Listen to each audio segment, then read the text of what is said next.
Autoelétrica Bom Jesus, serviços de elétrica, bicos injetores, motor de partida, bombas, sensores e serviços de mecânica em geral. Todas as marcas e modelos, nacionais e importados. Estamos localizados em Valparaíso de Goiás, no fone e zap 99-554-5580.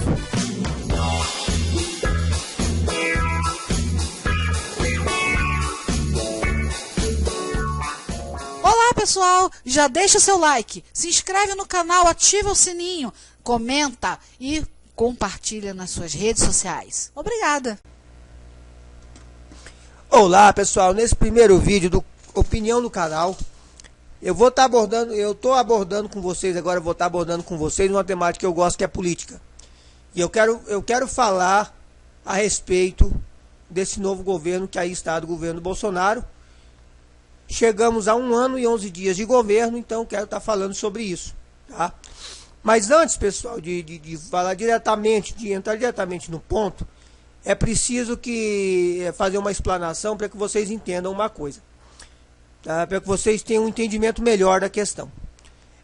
Pessoal, eu vejo muitas vezes pessoas achando que o presidente Bolsonaro não está fazendo exatamente tudo o que deveria estar fazendo, ou tudo que a gente gostaria, que as coisas não estão assim acontecendo da forma como a gente esperava que fosse, uma tremenda revolução assim, né? Nem 50 anos em 5, seria 50 anos em 1, né?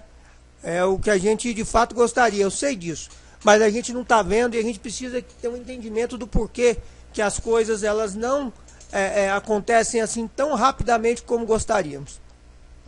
O modo político brasileiro, pessoal, ele é muito confuso. Ele é composto por 3 poderes, mas o modo político atual brasileiro é um pouco confuso.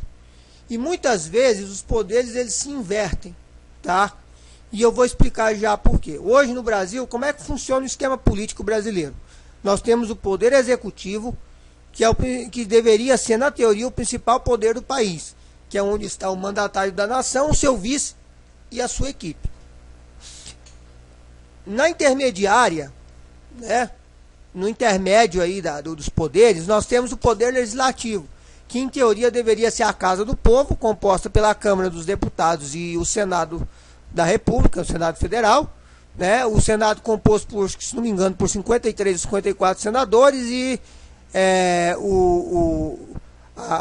a Câmara dos Deputados por 532 ou 538 deputados. Os números estão aparecendo aí nessa telinha aí do estúdio.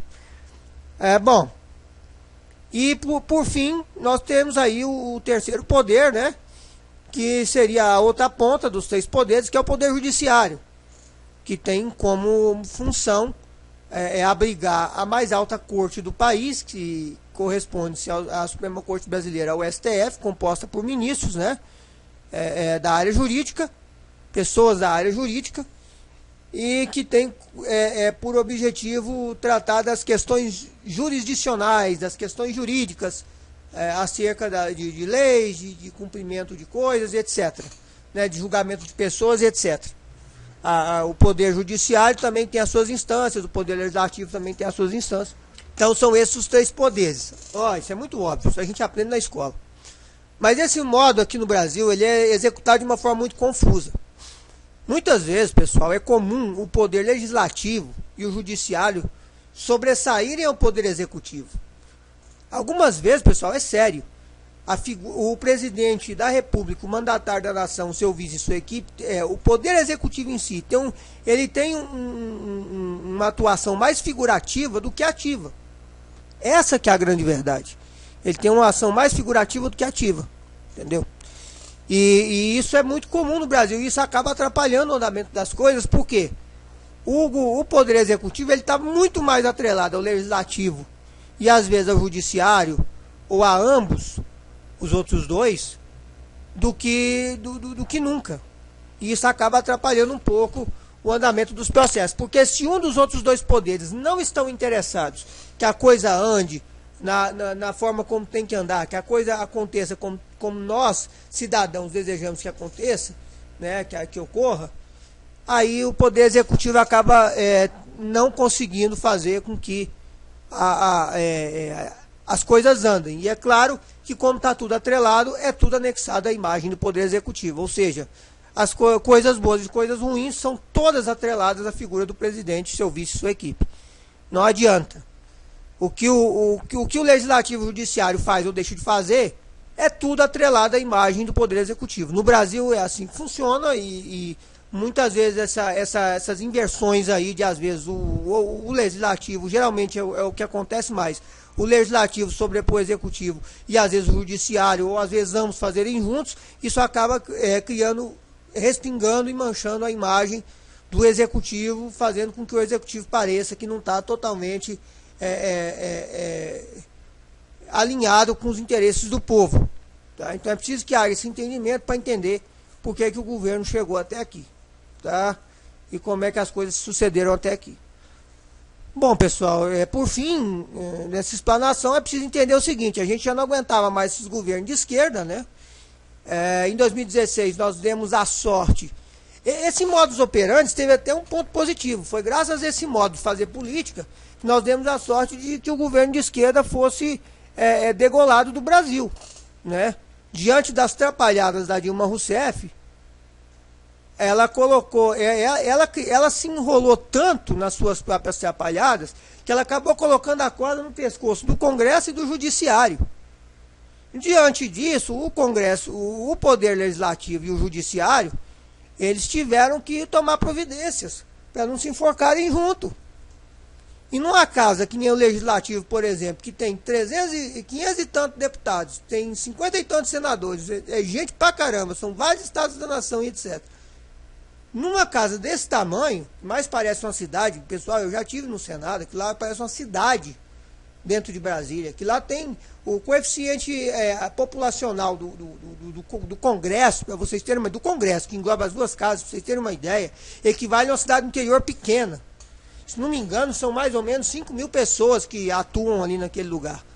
Então, se equivale a uma cidade pequena do interior aí, para vocês verem, no centro da capital do país.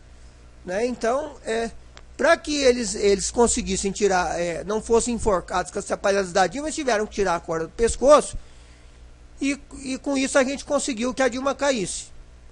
O Temer, na minha opinião, ele viu que o Brasil já não tinha mais condições de sustentar tudo aquilo que estava acontecendo, a Lava Jato explodiu, mostrou os esquemas de corrupção do Brasil, um dos maiores do mundo, aquela coisa toda, mostrou para onde ia o dinheiro que o povo não via, né? A gente pagando, a gente sustentando essa máquina toda e a gente não tinha metade das coisas de volta, né? Rodovias ruins, saúde precária, educação com índices cada vez piores no ranking mundial em tudo que é lugar, um país totalmente dilacerado, desemprego em alta, indústria enfraquecida, empresas fechando portas, gente ficando pobre, informalidade aumentando, a coisa é um horror, né? Tudo um verdadeiro horror. E a gente não via o dinheiro que a gente sustentava a máquina, para onde que estava indo, aí veio a Lava Jato e trouxe tudo isso à tona. Aí o negócio explodiu, pá! Nossa! Cadê o dinheiro que estava aqui? Tá aí, ó. Alimentando esquemas de corrupção. Aí o Temer começou a fazer alguma coisa para tentar limpar um pouco a barra. Afinal de contas, ele era vice do PT pelo segundo mandato consecutivo. Credibilidade não tinha praticamente nenhuma. Mas ele fez um trabalho ali mais ou menos para poder tentar limpar a barra e tentou botar meio que as coisas de volta no eixo, ou mais ou menos no eixo. Bom, veio as eleições de 2018, né? E a gente já não aguentava mais aquilo. A gente viu na figura do Jair Bolsonaro, um político que já tem mais de 27 anos de vida pública, né? Ex-capitão do Exército, capitão do Exército, né? Não é ex, ele é ex-integrante das Forças Armadas, né? Capitão do Exército, tal, reformado e tudo. E ele tinha um pensamento aí, ele veio com uma linha de pensamento aí que é bem dentro daquilo que nós estávamos querendo para o país. Então, ele foi, a quem dizia-se na época que ele era o Messias, né? E ele foi de fato o tal do Messias que veio para poder tentar mudar o Brasil, e vou dizer para vocês que está mudando.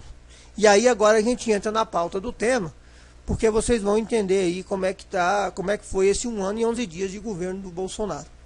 Ok? É claro que foi um golpe absurdo, né? O Lula foi preso em 2018, foi encarcerado, né? Quer dizer, ele foi, digamos, hospedado num hotel 2 estrelas lá em Curitiba, na sede da Polícia Federal.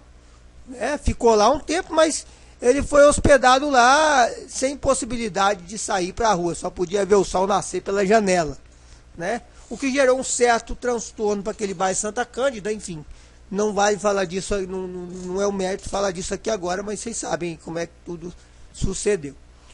E o PT e a esquerda alega que eles perderam, eles não conseguiram retomar o poder por conta disso, porque sem o Deus deles, eles não são ninguém. Ou seja, a esquerda, ela mesma deixa clara que sem o Deus dela, que é o cachaceiro e o corrupto do Lula, ela não é ninguém. Eles não têm, e eles provaram isso, que eles tentaram colocar um poste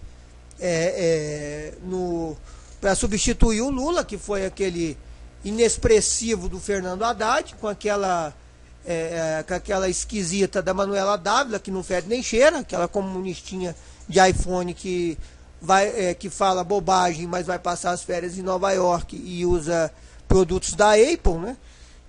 E produtos de qualidade para cuidar daquele cabelo, daquela cara de pau de sebo que ela tem, né? Mas são pessoas sem expressividade nenhuma, eles não conseguiram avançar. Tentaram aí cavar um segundo turno, como dessa vez, diferente de 2014, a esquerda não estava com a máquina na mão, com o mesmo poderio de antes da máquina, não é que não estava com a máquina na mão, não estava mais com o mesmo poderio de antes, até porque o Temer também não queria, ele queria meio que ele queria meio que passar um pano na cara, sabe, para tirar um pouco da sujeira e dar uma aparência um pouco melhor. Então, eles não tinham mais aquele mesmo poderio da máquina pública.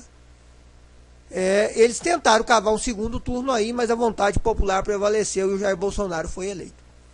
Acontece, pessoal, que desde o período de transição do governo, ele nunca conseguiu exatamente fazer com que a coisa avançasse na sua integralidade como nós gostaríamos. Eu pensava, e eu acredito que a maioria de vocês que estão vendo o vídeo, que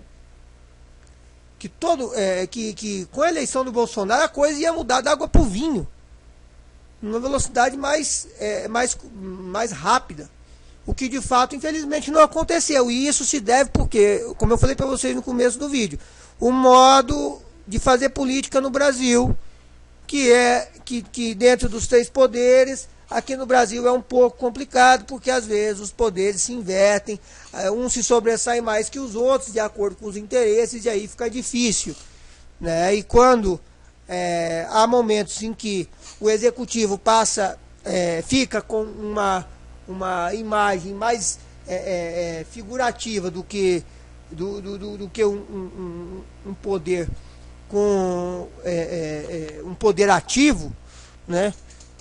Fica difícil, mas nós temos conseguido superar isso daí, e isso é notório, tá, pessoal? Isso é bem notório, tá? Não tem sido fácil até aqui, a casa foi entregue completamente desorganizada, muito dinheiro sendo gasto indevidamente, muito cargo dentro da área pública desnecessário, muita gente se beneficiando do poder público sem necessidade. Então foi preciso que o governo fizesse todo um rearranjo da casa, e isso não dá para fazer da noite para o dia, isso não é uma coisa que vai acontecer em um ano, isso vai levar tempo, pessoal. Para destruir é mais fácil do que para construir, isso é fato. Vou dar exemplo básico para vocês aqui. Sabe criança, a gente quando é criança, que a gente tem mania de destruir as coisas, desmontar as coisas e nunca mais monta? Falam muito isso, né? Principalmente a gente menino, falam muito isso, que a gente tem mania de desmontar as coisas e nunca mais monta, né? Fica ad eterno, nunca mais a gente monta. Isso é um fato. Destruir é fácil, desmontar é fácil, difícil é reconstruir, difícil é levantar e reerguer. Então, o difícil, pessoal, difícil é reconstruir.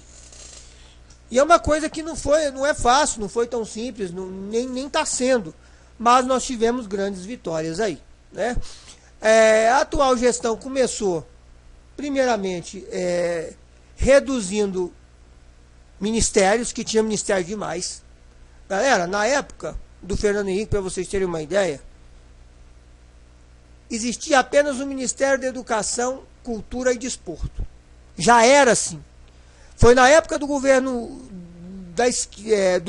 do PT, porque o governo do Fernando Henrique também é de esquerda, tá? Não se enganem que eles não são de esquerda, eles são de esquerda sim, sempre foram, tá? São tudo farinha do mesmo saco. E vou dizer uma coisa para vocês, na época do governo do PT, para favorecer o esquema todo, o Lula começou a criar ministérios, começou a criar setores, então separou, dividiu o Ministério da Educação, Cultura e Desporto em 3 ministérios, ficando o Ministério da Educação, Ministério da Cultura e Ministério do Esporte. Com isso, foi inchando a máquina pública, criou o Ministério da Pesca, Ministério disso, Ministério daquilo, começou a criar um monte de ministério. A cada novo interesse político se criava um ministério, uma secretaria, ou um órgão para se colocar a gente dentro e favorecer os interesses daqueles que estavam corroborando com o sistema, alimentando o sistema, né? Então, para vocês verem, o governo Bolsonaro começou enxugando a máquina pública. Extinguiu o Ministério da Cultura, transformou ele numa secretaria, como ele era, vinculado ao Ministério da Educação, né? O Ministério do Esporte foi a mesma coisa, né? Ele foi recolocando as coisas de volta nos seus devidos lugares, como era anteriormente ao governo do PT. E com isso, pessoal, foi se diminuindo o quantitativo de gasto no erário público.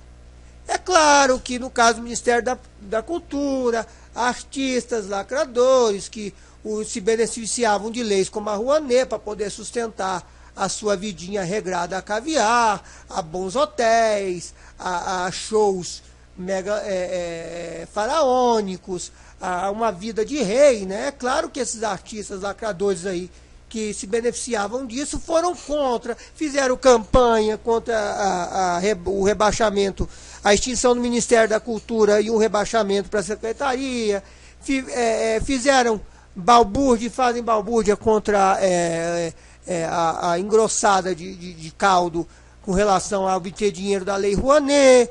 Para vocês terem ideia, pessoal, tinha artista lacrador aí na era do PT que pegou acho que 1 milhão ou 2, não sei, de reais da Lei Rouanet para fazer blog. Para fazer blog no Blogspot do Google. Né? Para vocês verem, eu estou citando nome para vocês verem que absurdo. Não é nem uma ferramenta que você teria que pagar hospedagem, pagar template, não, é uma coisa que está ali grátis. A pessoa pegou dinheiro para fazer isso, para ficar publicando bobagem, ficar publicando pensamentinho idiota. Entendeu?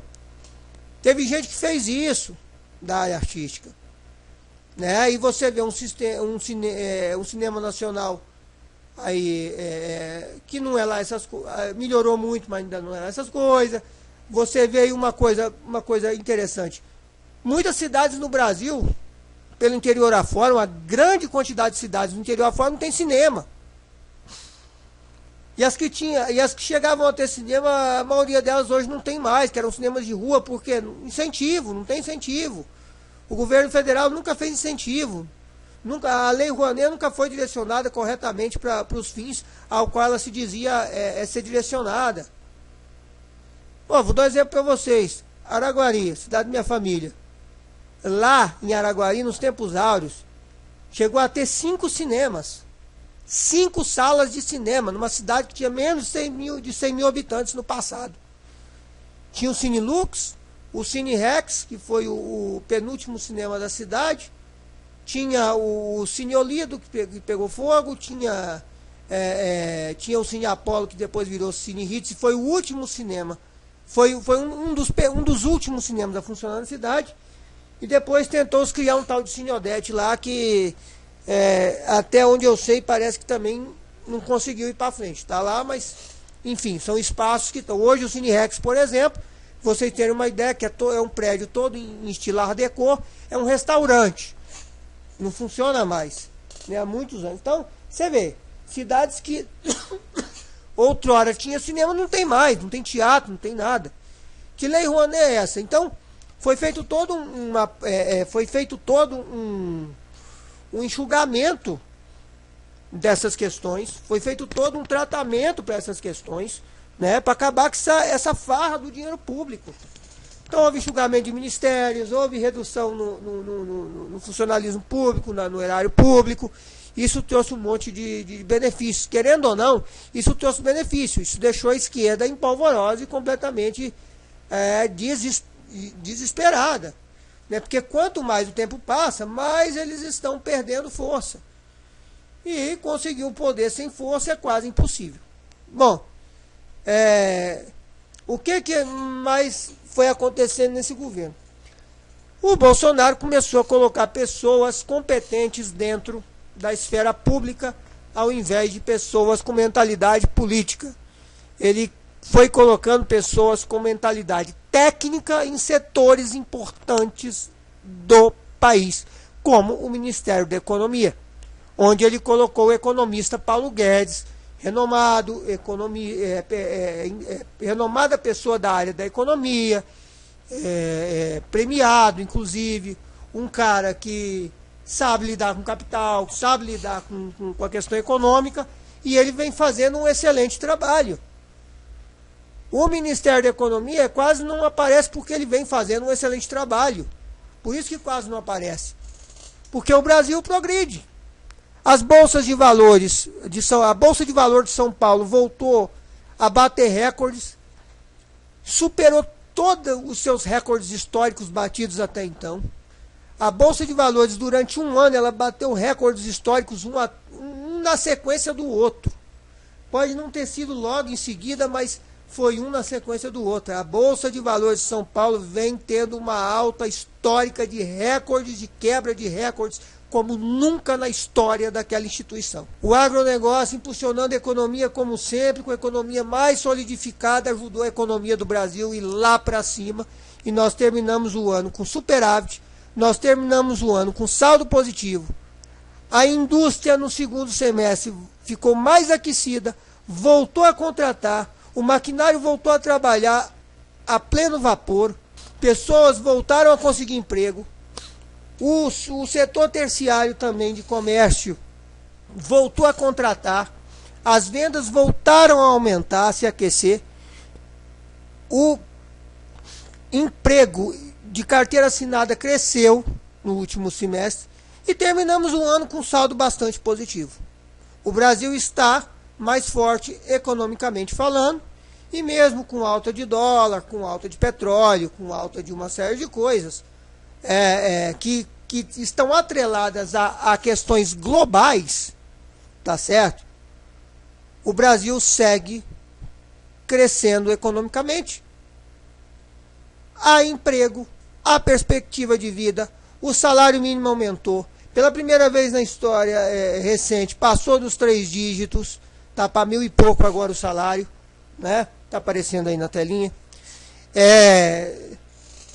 Pessoal, por mais que se diga, o poder não diminuiu, não, galera. Algumas coisas teve alta, teve. A alta da carne, por exemplo, se deve por quê? Se deve porque o mercado internacional está aquecido.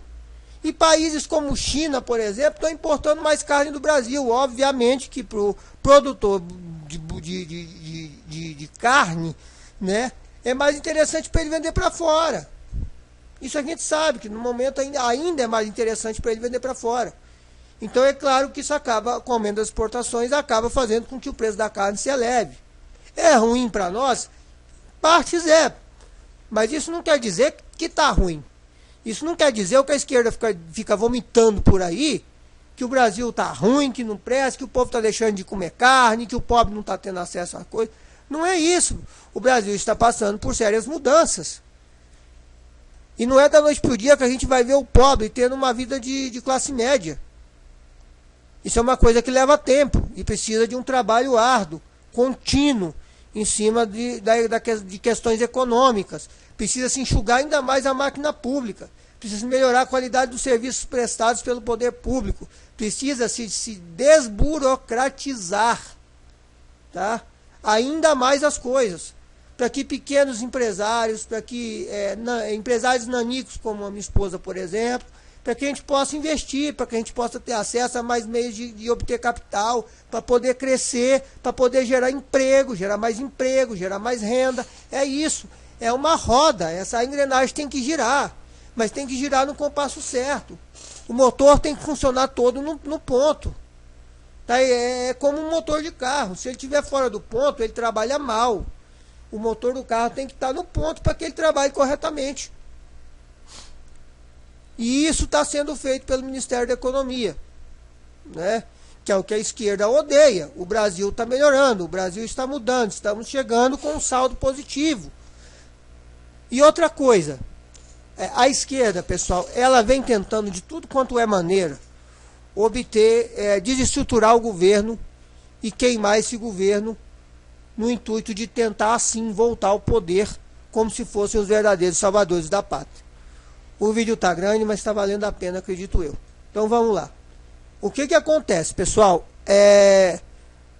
Desde o princípio, a esquerda vem tentando desmontar esse governo e desmoralizar a imagem desse governo. Depois que o Bolsonaro foi... primeiro tentaram matar ele naquele fatídico episódio do esfaqueamento lá em Minas Gerais, né? Lá em Juiz de Fora. Tentaram matar ele lá, né? Acho que foi Juiz de Fora mesmo, é isso. Não conseguiram, tá? Depois tentaram um segundo turno dele contra o Haddad, não conseguiram. Aí depois, no começo do ano, com o andar das coisas, com a extinção de ministérios e rebaixamento das secretarias e coisa e tal, eles começaram com a laje, com um monte de coisa, não conseguiram desestruturar o governo. Aí, com o aceite do ministro Moro, do então juiz de primeira instância, Sérgio Moro, para ser superministro da Justiça, tentaram arrumar problema, também não conseguiram. O cara foi empossado como ministro e começou logo de cara já trazendo um pacote anticrime. O Senado veio tentando desestruturar isso aí, empurrando com a barriga, mas no fim das contas acabaram aprovando, não na sua integralidade, não como o Moro planejou totalmente, mas aprovaram lá, né? Então a coisa meio que andou, não na sua totalidade, mas andou, né? E aí, pessoal, o que acontece? Numa tentativa desesperada de tentar criar um problema gravíssimo para o governo, um gringo que mora aqui no Brasil há algum tempo e tem um blogzinho aí, né? Ele resolveu, ele é homossexual, todo mundo sabe disso, sabe da história. Ele vive com um ex-suplente do deputado João Willis, que num golpe aí, eu acredito, que é uma opinião minha, eu acredito que isso aí foi tudo armação feita propositalmente. Essa saída do João Willis do país e essa abstinência do mandato dele, nessa desistência do mandato dele como deputado, foi proposital. Eu acho que eles fizeram isso para tentar montar um esquema para... como uma das tentativas de desestabilizar esse governo e não fazer esse governo andar, tá? Eu acredito, na minha humilde opinião, que isso aí tenha sido mais ou menos proposital nesse sentido. Não sei se vocês concordam. E o que acaba acontecendo, pessoal? O suplente dele, que é marido, é companheiro, não vou usar esse termo ali, é companheiro. Eu não tenho nada contra pessoas que escolham seguir essa vida, né? Eu tenho até amigos aí, e tem primo da minha mulher que é homossexual, enfim, não vem ao caso. Nós somos super tranquilos, não temos nada com relação a isso. Bom, o companheiro desse cara aí acabou assumindo a vaga de deputado, né? E aí, nesse meio tempo, esse blogueiro aí, Yankee, ele vai e me divulga no blog dele conversas vazadas entre o então juiz Sérgio Moro e o pessoal da Lava Jato, como o Dallagnol, né? E com isso a esquerda acha, pronto, estouramos a bomba que a gente precisava dentro do governo e agora vamos ver como é que a coisa vai se suceder, né? Conversas obtidas de forma ilegal que foram explodidas aí na mídia, né? Por meio desse bloguinho aí que até então não tinha quase que expressividade nenhuma, né? No cenário da grande mídia. Tomou expressividade depois que divulgou essas coisas aí obtidas de formas ilegais. Pronto, a esquerda achava que tinha soltado a grande bomba dentro do atual governo e que isso conseguiria desestabilizar o governo e criar um sério problema. Por quê? As mensagens foram publicadas deturpadas, foram publicadas de forma que favorecesse a esquerda, dando a entender que o Moro, o Dallagnol e por aí segue, né? Eles já estavam arquitetando a prisão do Lula, a desestruturação da esquerda, aquela coisa toda, que tudo, a Operação Lava Jato em si era uma operação que foi criada para poder destruir o tal governo do povo, que é como se auto-intitula o governo de esquerda, né? Que era para poder ferrar com o povo. Então eles tentaram criar essa imagem aí com vazamento dessas informações. Só que de fato isso acabou que não aconteceu dessa forma. Criou problema, criou incômodo, muito incômodo criou uma desestabilização, criou sim. Só que é o seguinte, o Moro não abandonou o ministério, ele seguiu adiante, tá certo? Isso aí segue investigação até hoje, tá certo? Enfim, e é claro, pessoal, que ninguém é perfeito. E nesse 1 ano e 11 dias do governo Bolsonaro, tivemos problemas internos. Tivemos, isso aí com toda certeza. Houve rachadinha dentro do PSL. A gente começou a ver a cara de alguns políticos que enganaram o povo, aproveitando a onda bolsonarista para se elegerem, como acontece com aquela deputada lá, a Joyce Hasselmann, como acontece com o Wilson Witzel, que é governador do Rio de Janeiro, que no caso do Witzel, por exemplo, ele agora resolveu aspirar à presidência da República, resolveu fazer campanha e resolveu chutar o balde, cuspir no prato que comeu. Tem o Alexandre Frota, por São Paulo, que são dois que também piraram na batata e resolveram cuspir no prato que comeu. Então houve rachadinha dentro do partido ao qual o Bolsonaro foi eleito. Teve problemas entre os filhos do Bolsonaro, tem um filho do Bolsonaro que vem aí, de alguma forma, causando um certo desconforto, como é o caso do Flávio Bolsonaro. Isso tem, pessoal, isso é recorrente, mas nem isso serviu para poder derrubar o governo e fazer com que o Brasil não tivesse um saldo positivo nesse 1 ano e 11 dias, tá?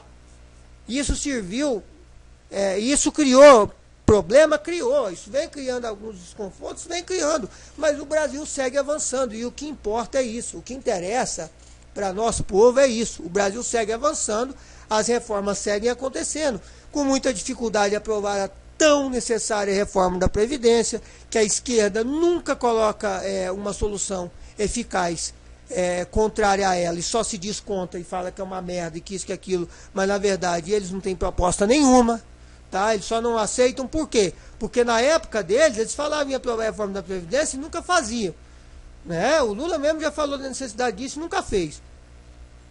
E a Dilma outro dia veio dizer que não deixaram ela terminar o mandato, senão ela teria feito. Mentira! Não iam fazer reforma coisa nenhuma, tá?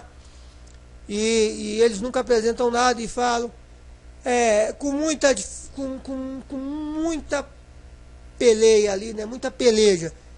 Estão se trabalhando numa reforma tributária, né? Aprovação de uma reforma tributária. Então as reformas, o pacote anticrime foi aprovado, não na sua totalidade, na sua integralidade e originalidade, como o Moro fez, como eu já falei, mas foi aprovado. Então as coisas estão acontecendo, as coisas estão caminhando, de um jeito ou de outro, mesmo que às vezes possa parecer aos trancos e barrancos, as coisas estão acontecendo. E chegamos a 1 ano e 11 dias com saldo positivo de governo Bolsonaro.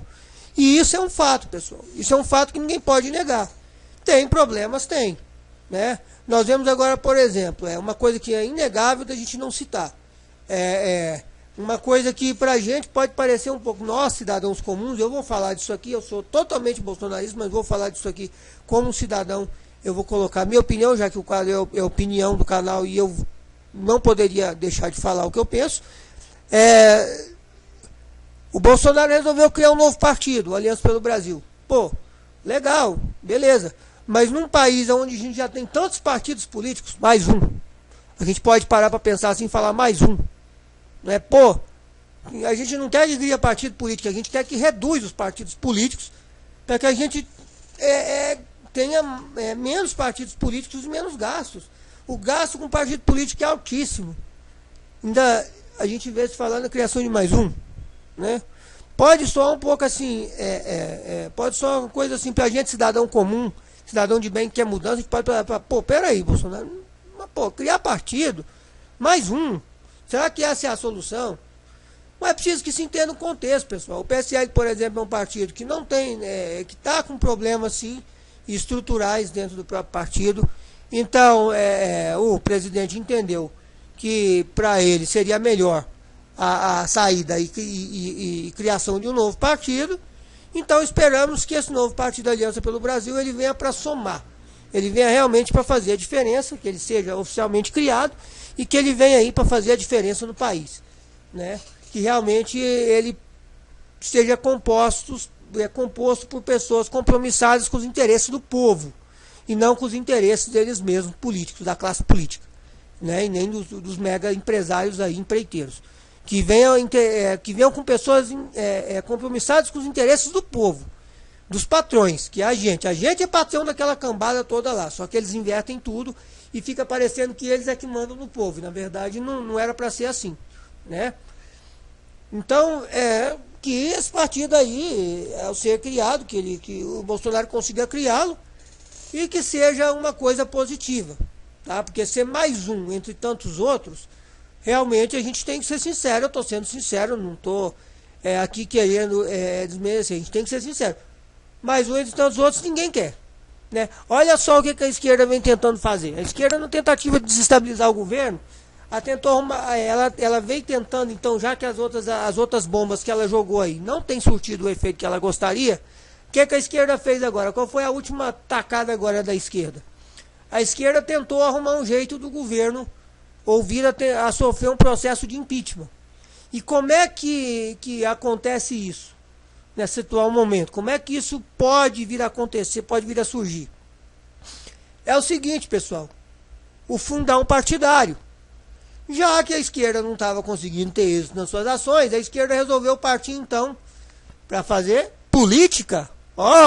Resolveram fazer política suja.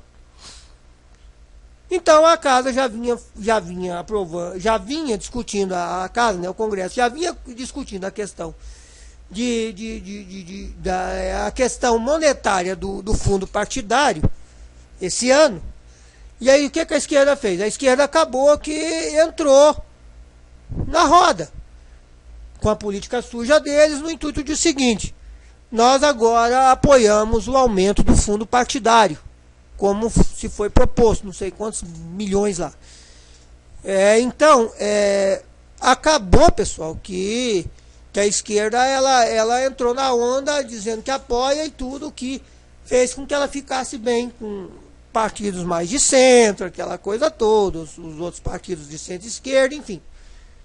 Fez com que ela ficasse bem, somente o PT ficasse bem, um pouco melhor, respirasse um pouquinho melhor dentro ali do Congresso, né, por apoiarem essa questão. E isso poderia trazer um problema que seria positivo para a esquerda, né, se esse problema surgisse, para a atual gestão, para a presidência atual, que poderia gerar um pedido de impeachment. Qual é a questão toda? É que se o seguinte, pessoal, se o Congresso aprovou o fundão do jeito que eles queriam, né? Que os sujos lá, que os cuecas sujas, as calcinhas sujas lá do Congresso queria. Aquele fundão com valor absurdo, né? Aumentou o fundão partidário. Tá bom? Aí precisa de sanção presidencial. Ainda assim precisa de sanção presidencial. Primeiro precisa-se que o presidente da República, veja para vocês como eu falo da questão de às vezes os poderes se inverterem, como é que a coisa funciona no Brasil dentro dos 6 poderes, né? Que não há uma regralidade, não há uma escala de importância, sendo o executivo mais importante, o legislativo o intermediador e o judiciário a parte de baixo do processo, né? O terceiro poder. Veja como não há isso bem definido. Precisa-se que haja sanção presidencial ou veto, para que aí sim, havendo veto, o Senado vá lá e aprove por conta própria. Olha como é que a coisa funciona. Ou que o Senado aprove por conta própria, ou que o Supremo Federal vá lá e julgue inconstitucionalidade na sanção presidencial, como aconteceu aí num caso de negócio de armas, por exemplo. O Supremo vai lá, os ministros do Supremo vai lá e julgam inconstitucionalidade naquela sanção, e aí acaba que aquilo que foi sancionado pelo presidente não tem valor. Então, cadê o poder ativo do executivo? Não tem. Só estavam seguindo o trâmite, só seguem o trâmite de praxe. O legislativo vai lá, faz o papel dele lá, bom ou ruim. O executivo vai lá, faz o papel dele, bom ou ruim, sanciona ou veta. E aí depois, ou o próprio legislativo vai lá e refaz e faz de outro jeito, ou o judiciário vai lá e mete o bedelho, e fala inconstitucional, isso aí não vale. Pronto, e acabou. Então, por isso que eu falei que, às vezes, a política nossa é muito confusa de se entender. Mas, para encerrar o vídeo, que já está chegando uns 50 minutos, pessoal, é isso aí. Nós estamos terminando com um saldo bem positivo. E com relação a essa questão do fundão, então vamos concluir aqui a questão desse negócio. Aí é o seguinte, pessoal, essa questão do fundão é uma lei, tá? Deve estar aparecendo aí na tela, na telinha aí agora. Isso é uma lei que não é de hoje que foi criada, da questão do fundo partidário. Os presidentes, os mandatários da nação, eles precisam cumprir. E se o mandatário da nação, na hora de sancionar ou vetar, entender que aquilo ali que foi aprovado pelo Congresso não está correto, seja inconstitucional, seja o que for, não é o melhor para o país, e ele vir a vetar, ele pode estar infringindo lei, ele pode estar criando problema, ele pode estar indo contra uma lei. E isso por si só pode ser motivo para que qualquer pessoa abra processo de impeachment contra o presidente. Qualquer pessoa peça que o Congresso abra processo de impeachment contra o presidente. O Rodrigo Maia, presidente da Câmara dos Deputados, até hoje, ele fala que o Bolsonaro pode ficar tranquilo que se ele vetar o fundão partidário, não tem chances de que seja aberto um processo de impeachment contra ele. Pessoal, a política não está sendo mais feita como antes, com um jogo político dentro das casas. Não está fácil para a atual presidência transitar dentro do Congresso. Ainda mais com rachadinha do PSL e outras coisas, a gente sabe que não está fácil. Então, a gente sabe também que o Rodrigo Maia não é aquela Brastemp toda. Não é assim uma Brastemp. Se é que vocês me entendem. Então, não dá para confiar, pessoal. Não dá para correr risco. Então, é uma coisa meio dúbia. Eu posso até fazer um vídeo falando isso. Aliás, vou fazer um vídeo falando sobre essa questão do fundo partidário, especificamente só sobre isso. Mas não vai ser agora não, tá, pessoal? Eu vou estudar sobre isso e vou fazer. Mas o que acontece, só resumindo aqui e concluindo a história, é que não dá para confiar. E agora a gente está vivendo um problema aí. O presidente mesmo já fez uma declaração esses dias, no começo do ano, falando que é preciso que o povo entenda que ele pode sofrer um processo de impeachment se ele vir a vetar esse fundão partidário. Ainda não está nada decidido, pessoal. Ainda está sob análise presidencial, tá? Não foi aprovado nem vetado, mas há chances de que isso seja aprovado. É um absurdo para nós que queremos melhorias para o país? Claro que é um absurdo. Vem eleições agora em 2020, eleições municipais. Os partidos vão se beneficiar disso, principalmente a esquerda, que não tem mais os esquemas de corrupção como antes, ela vai se beneficiar desse dinheiro para fazer campanha suja. Então, pessoal, o que acaba acontecendo? Pra gente acaba sendo meio que um soco no estômago, de alguma forma. De aprovação, a aprovação, né, de sanção presidencial de um fundão desse jeito, da forma como foi aprovado pelo Congresso, pelo Poder Legislativo. Mas a gente tem que tentar entender o contexto de tudo. Então eu vou fazer um vídeo sobre isso, falando sobre essa questão, para que vocês entendam melhor sobre isso. Mas o certo é, pessoal, que é preciso que a gente entenda que há sim um saldo positivo. Nós chegamos em 1 ano e 11 dias de governo Bolsonaro com um saldo muito positivo nesse país. Tá? A situação está muito melhor do que antes. Tá? O Brasil está muito mais bem visto lá fora. Nós estamos um pouco mais fortalecidos, não tanto quanto a gente gostaria, mas nós estamos mais fortalecidos internamente. Tá? A indústria segue aquecida, o comércio segue aquecido, tá? A economia segue aquecida, e assim a coisa progride, a coisa caminha, e o Brasil vai andando. Então é preciso, pessoal, que a gente entenda o seguinte: a esquerda ela vai fazer de tudo para desconstruir a imagem de um país que está dando certo. Por mais que as pedras estejam sendo árduas, por mais que a caminhada esteja sendo difícil, assim diz um ditado: os cães ladram, a caravana passa. Tá certo? E isso é um fato que está ocorrendo. É um fato concreto que está ocorrendo. A esquerda vai tentar de todas as formas, e a pequena parcela da população hoje, que corresponde aos conglomerados de esquerda, eles estão se utilizando e fazendo valer do seu tempo livre, do seu ócio, da sua falta do que fazer, do seu desespero, para ficarem principalmente nas redes sociais, disseminando porcarias, mentiras e coisas deturpadas. O que nós temos que fazer, pessoal, de fato, é seguirmos batalhando para o Brasil continuar avançando. E não darmos atenção ao que é veiculado por essa mídia golpista, ao que é veiculado por esse pessoal de esquerda que não agregam nada. Quando perdemos tempo dando atenção para esses esquerdinhas e as suas balelas, as suas mentiras, as suas lorotas, a gente está desperdiçando um tempo precioso que poderia estar utilizando para si, ou até mesmo para que o Brasil continue progredindo. Então, chegamos em 1 ano e 11 dias de um novo governo eleito pelo povo, que tem sim um saldo extremamente positivo. Nós vemos aí que obras estão andando a todo vapor no Brasil. Rodovias, para vocês terem uma ideia, como trechos da Transamazônica, que há décadas vinham vivendo situações de caos, como pode ser vistos aí na internet, hoje estão pavimentadas. O Exército está com seu batalhão na ativa. Os batalhões de engenharia e construção do Exército estão na ativa, trabalhando a pleno vapor. O maquinário está trabalhando a pleno vapor para fazer o Brasil andar.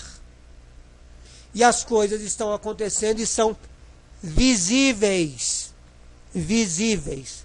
No Nordeste, no Norte, as coisas são visíveis. Por mais que a esquerda tente pegar problemas que já existem no Brasil, como questão de queimadas no período que corresponde de julho a setembro, que é um período de maior seca no país, né? Queimadas em florestas como na Amazônia. Eles tentem pegar isso e transformar isso numa grande bomba atômica. Nossa, agora no governo atual as queimadas são as piores da história. Agora no governo atual a desmatamento é o pior da história. Mentira, mentira. Há dados concretos do próprio IBAMA, Ministério do Meio Ambiente, dizendo que o desmatamento diminuiu no governo atual, nesse primeiro ano de governo. Há provas, inclusive por entidades internacionais como a NASA nos Estados Unidos, que as queimadas na Amazônia não foram foram feias, mas não foram exatamente tudo isso que a esquerda alardeou por aí como se fosse o fim dos tempos, né? Como gente que nem aquela coitada daquela jovem lá que é marionete dos pais para ganhar dinheiro, aquela Greta Thunberg lá, que sequer foi lá para a Austrália demonstrar algum tipo de solidariedade ao povo australiano que está ardendo em chamas atualmente. Sequer fez isso. Fica se esquivando de perguntas e falando merda por aí, mas na época das queimadas na Amazônia foi bastante ativa, né, em fazer críticas por uma coisa que na verdade não foi tudo isso que a esquerda alardeou por aí. Tanto é que o assunto já morreu, já está em baixa, não é que morreu, o assunto já está em baixa e não se fala mais tanto nisso, a esquerda já está em outro foco. Então é isso, pessoal. É isso que eu queria passar para vocês no quadro Opinião, tá? Obviamente que esse vídeo sofreu edições, mas espero que vocês tenham gostado aí da minha reflexão acerca de como tem sido esse governo popular, eleito pela vontade popular, nesse 1 ano e 11 dias, né? É isso aí. Valeu, falou e fui.